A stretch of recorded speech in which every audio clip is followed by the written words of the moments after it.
sprout. I found another old secret in your DNA,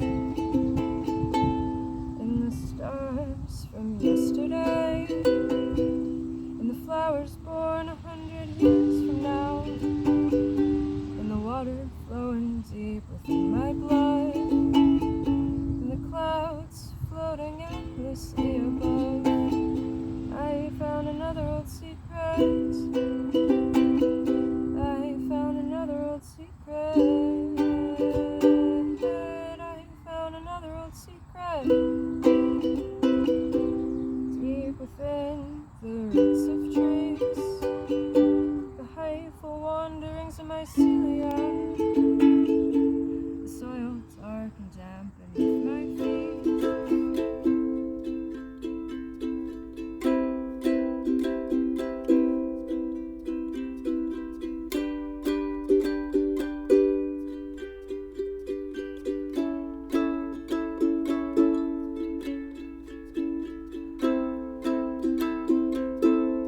So my name is Justine Kovacs, and my connection to the garden is I am a recent graduate of Lakehead's Bachelor of Education program in the primary junior division to be a teacher. My name is Ariel. I am doing an undergraduate degree at the university here, the Orillia campus of Lakehead, and I am in environmental sustainability sciences. My name is Madeline, and my connection to the project is, well, I'm not a student here, but I'm part of the Lakehead Sustainability Stewardship Council as a community member.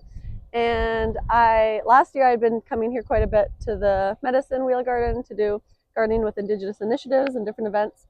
My name's Daniel Pecorella. I'm a volunteer here at the Community Farm Pilot Project, and live in Orillia. Well, there's 3 different gardens here, I guess. There's the Medicine Wheel Garden there, which Mercedes from Indigenous Initiatives has been working super hard on, and she does gardening every Friday. And then to my right here is City of Orillia lets people rent these plots, these individual plots. And then there's like community gardens all around.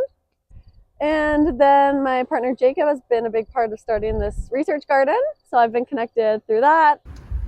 Well, I really wanted to learn to grow plants and vegetables. I wanted to learn more about that. I wanted to reconnect with nature, and I wanted to meet like-minded people. I first heard about the garden project at Lakehead through a presentation from Jacob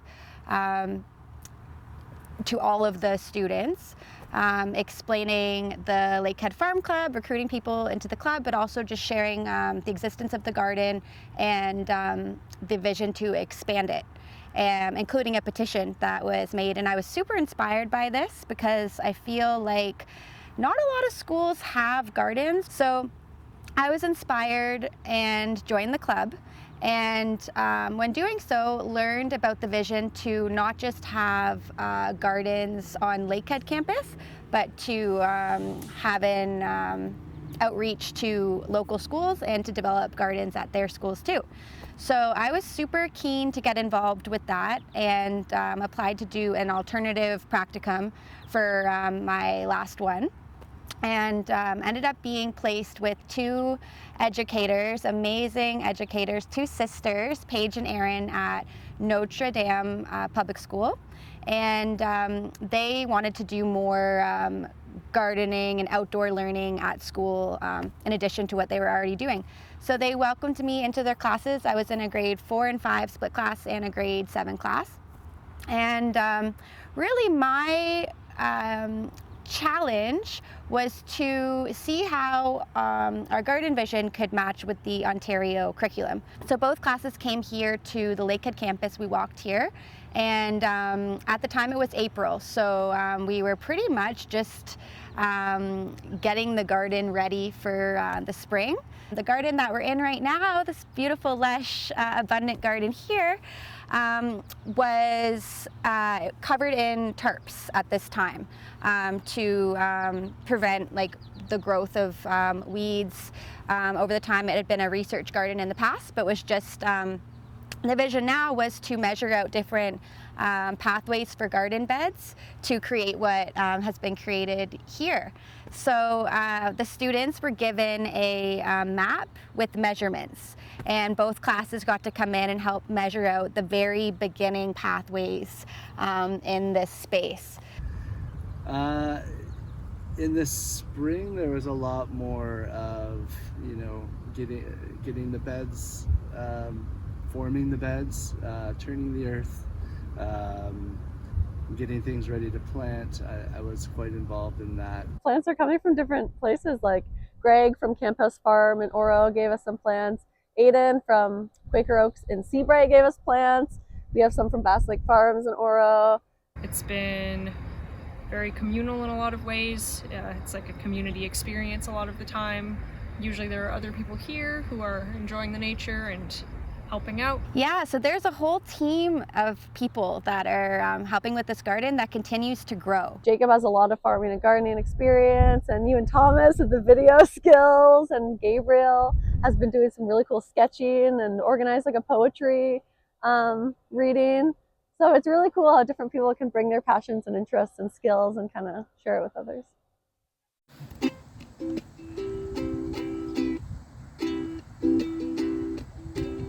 We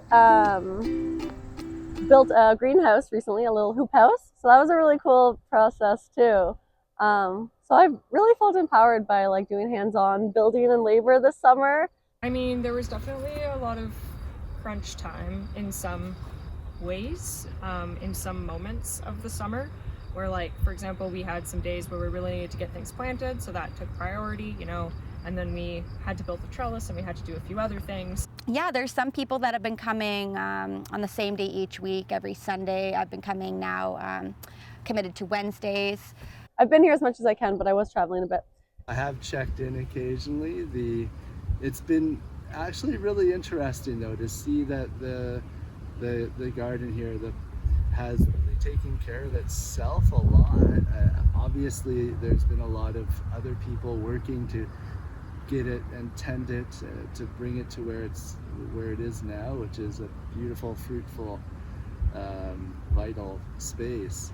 But the few times that I've been here, we've had a lot of rain this year, so I haven't needed to water when I've come. It's been a fairly wet summer, so I don't know if the pressure for keeping the plants safe from drought has been too high. Fortunately, we just had a bunch of rain, so that helps with the watering, but weeding, clipping off the suckers on the tomatoes, trellising up the beans.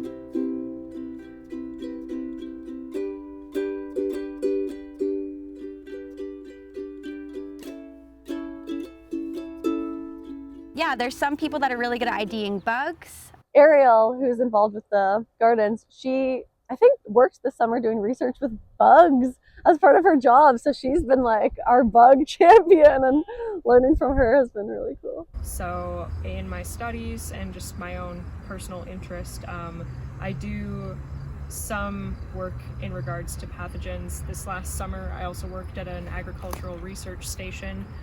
So I learned a couple things about pathogens and plant health in general. It's really neat to learn about companion planting and about the different insects that visit the plants. Some of them are companions to the plants, some of them would be pests to the plants. We call it bug watch. We have like different people responsible for being on bug alert and identifying them. And I saw some snakes in the research garden.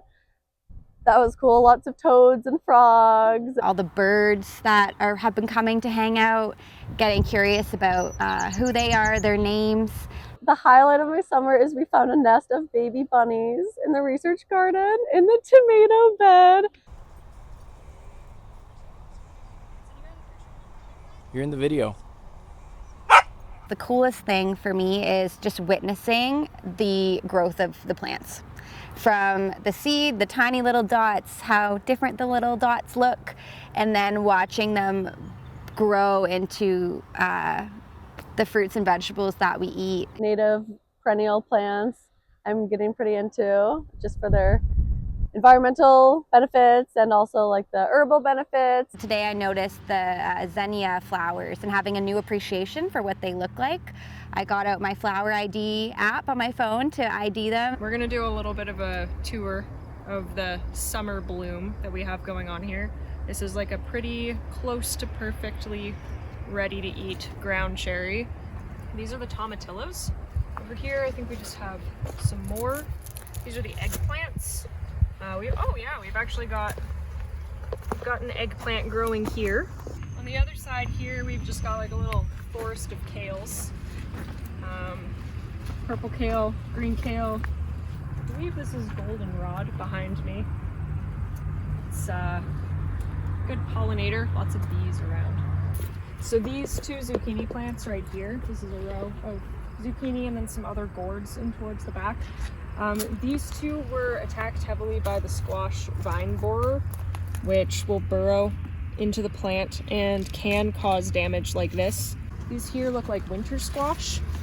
And here, see, and we've got some more squash down here, pumpkin. So when the onions are getting closer to being done, they'll come higher up and you'll see most of the onion exposed even. And if they grow for long enough, what'll happen is the wind will eventually, like in conjunction with the leaves getting too heavy, the whole neck of the plant will be encouraged to fall down, and that's called lodging. These are the leeks over here. They're similar to the onions, but a little bit different. I actually think this is an onion pretending to be a leek, but these are the leeks. Cabbage. Here we've got tomatoes. We've got some issues, probably white mold on some of them. We removed most of the ones that had obvious white mold, but we've got other forms of rot taking place too. Other various disease issues. The rutabaga is getting really big, some of them. Peppers, a couple pepper plants. Some are hot peppers, some are just regular peppers. Over here, we've just got some of our everyday use peppers. Another variety over here. This is tobacco. The benefit of attracting pollinators is that they help make sure that the flowers turn into fruit, which helps make sure that we get a production out of all of these plants here that are capable of producing edible fruit. So having a garden like this will attract the pollinators into coming in.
Something that I've been noticing just in general is the mental health benefits of being in gardens.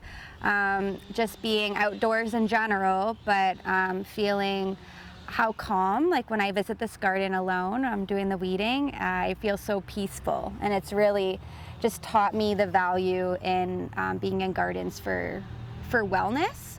For me, more than anything, like the setbacks that I struggle with are more like mental and emotional.